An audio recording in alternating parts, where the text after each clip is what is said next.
আসসালামু আলাইকুম ওয়া রাহমাতুল্লাহ। আপনারা সবাই ভালো আছেন? আলহামদুলিল্লাহ। মহান রব্বুল আলামিনের কাছে আমাদের লাখ লাখ শুকরিয়া।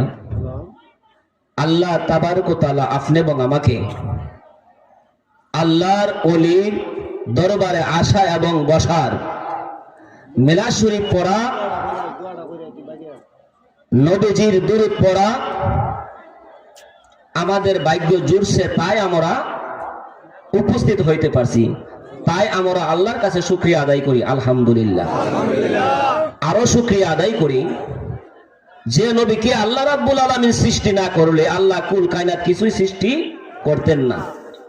তাই আমরা এমন একটি মাসের মধ্যে আমরা উপস্থিত হয়েছি, লাইলাতুল বারাত, ভাগ্য পরিবর্তনের মাস, গুনাহ মাফ করাবার মাস। বলেন না সুবহানাল্লাহ। আল্লাহর হাবিব রাসূল পাক সাল্লাল্লাহু আলাইহি সাল্লাম, যিনি আমাদের নবী, যিনি আমাদেরকে তরানেওয়ালা, আমাদেরকে যখন মৃত্যুবরণ করার পরে যখন মানুষ লাশ রাখা হয়, তখন বলা হয় বিসমিল্লাহি ওয়া আলা মিল্লাতু রাসূলিল্লাহ।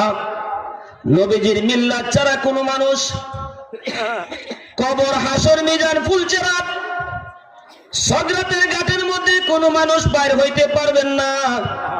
আমরা ওই নবীজির উম্মত, ঠিক কিনা?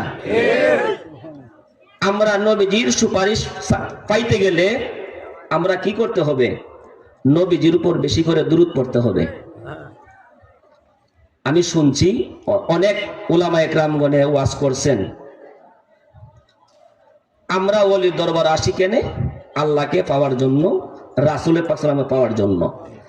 আল্লাহকে চিনিতে হলে রাসূলকে চিনিতে হয়, আল্লাহকে চিনিতে হলে রাসূলকে চিনিতে হয়, রাসূলকে চিনিতে হলে, রাসূলকে চিনিতে হলে পীরের মুরিদ হইতে হয়।